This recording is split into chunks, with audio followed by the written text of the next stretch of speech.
Glenn Kirschner tweets, I am so damn ready for the justice tide to turn. Bring on the Trump trials. Oh, yeah. Good morning, Steph. Wow. Okay, so we have illegality lasagna this morning with 11 billion layers. So we have missing texts now from the Homeland Security, the top Trump officials, Chad Wolf, Ken Cuccinelli. Just curious, Tristan Snell said, so the top two officials of Homeland Security under Trump also have missing text messages from up to January 6th. Subpoena the ever-living bejesus out of these people. This is the biggest conspiracy in American history. This is, I guess not extraordinary, right? It should be raining subpoenas because all of these people have to be hauled in, not only before Congress, the J6 Select Committee, but before federal grand juries, because it looks like, I agree with Tristan, it looks like perhaps the largest conspiracy in the history of the world. I mean, Does that sound hyperbolic? Yeah, but I think it needs to be investigated. It's not a coincidence that all of the Trump lackeys and sycophants are purging what is extremely important evidence regarding the insurrection. They're purging it, destroying it, deleting it. Why? Because they don't want to be caught as part of the conspiracy, but they're going to be caught. So, okay, when you say that, because I have heard some people go on record as saying they will find these. They will find all these missing texts, and other people not so sure. Can you tell us why you have confidence we will find them? Electronic footprints are generally for life. They never go away. So unless you're really adept at scrubbing your own text messages, like the U.S. Secret Service Forensic Sciences Division, where when I was a prosecutor, I would bring our evidence, our cell phones that we took pursuant to search warrants, took them from the bad guys. The bad guys had tried to delete information and evidence from their cell phone. We would go right over to the U.S. Secret Service Forensic Sciences Division, and they were really good at retrieving stuff that had been deleted. I think that qualifies as irony now, given that the Secret Service has lost all of its text messages. Right. So if you're really adept at scrubbing it, maybe you can successfully delete it permanently from everywhere that it exists. Right. I think it's really hard to do. Listen, I am incompetent, so it's hard for me to say they will or will not be able to retrieve these things, but I think there's still a good shot that some of this stuff is recoverable. Right. Okay. This is unprecedented. I'm having a little bit of a medical incident. Can we break early and come right back? Okay. Glenn Kirschner's here. Yay. Before I was so rudely interrupted by myself. Hi, Glenn. Listen. Hey, welcome back, Stephanie. No apologies. Look, when duty calls. That's right. When it calls, you know. Duty called. Yes. Duty, so to speak. Okay, listen. You were happy clappy this week. You tweeted in an interview, A.G. Garland reaffirms the DOJ will charge everyone for their crimes in connection with the insurrection, regardless of status or position. That was heartening. That's what you've been telling us all along, is just at least if the American people know that something is happening. So I guess it was a good week for that, right? And I take him at his word. You know, has it lingered too long? Yes. Has Donald Trump continued to try to destroy our democracy and recruit a second batch of insurrectionists with the big lie? Yes, he has. And that's my real beef, because we need to put a stop to that. But I take the Department of Justice at their word that they will hold everybody accountable. Yeah. Well, and you were saying you are confident they're going to find all these missing texts and Homeland Security, including Homeland Security officials. It's hard to say how much bigger than Watergate this is. There are a lot of tapes, like Lordy, there are a lot of tapes, right? And texts and things missing. I mean, this is, that's the one thing that struck me, is the breadth of this, because the other thing we have to talk about, and you also tweet about, is Republican lawmakers' involvement. I mean, this goes through every branch of government, doesn't it? Yeah, you know, Merrick Garland is fond of saying, and I agree with him, he said, look, we have to hold everybody accountable for their crimes, but we have to do it in a way that honors the Constitution. Now, as a former career prosecutor, I embrace and I celebrate that sentiment. We have to honor the Constitution in the way we go about investigating and prosecuting crimes. The problem is, honoring the Constitution is not a sort of part-way proposition. The 14th Amendment is part of the Constitution, and the 14th Amendment says insurrectionists can't serve in public office.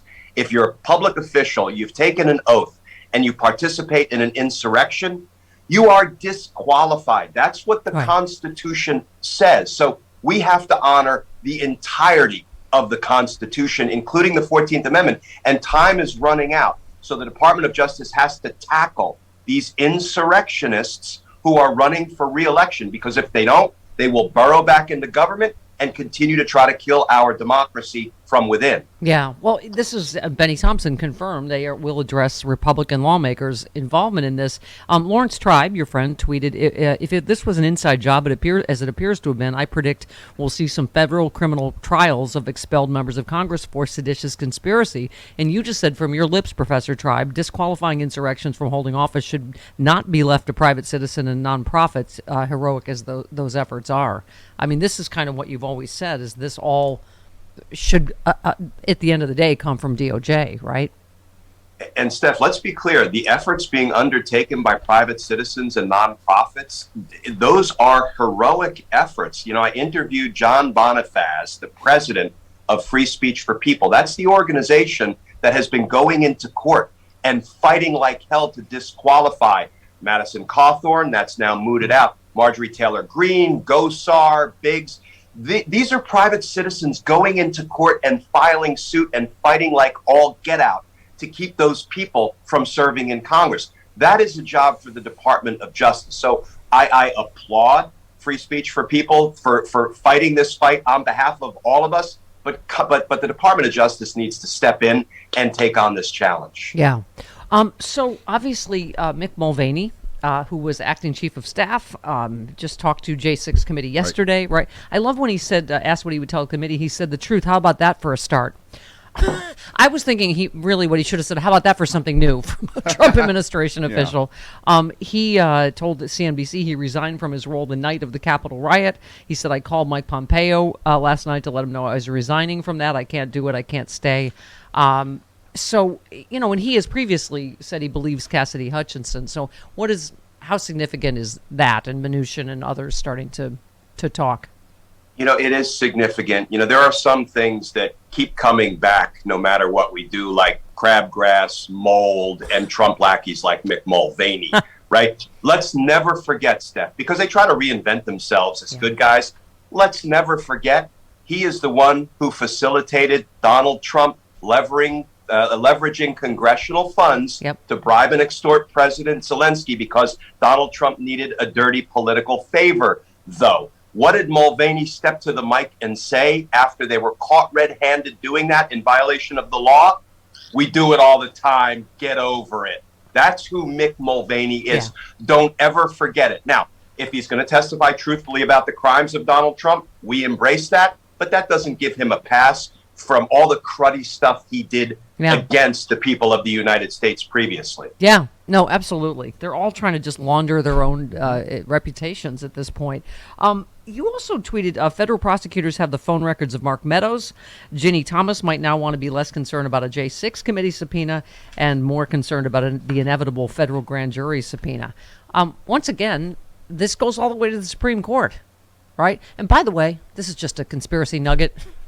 But the fact that, like, John Roberts got that story in about he really tried to stop the overturning Roe v. Wade, it makes me feel like it was someone on the right that leaked this draft memo, and my mind goes right to Ginny Thomas. But anyway, that's a separate thing. But go ahead about just. Yeah, so the Mark Meadows, the fact that a federal grand jury subpoenaed and received Mark Meadows' emails back in April tells us a couple of things. One, it tells us that DOJ has been investigating at times and in ways we knew nothing about. That's very encouraging.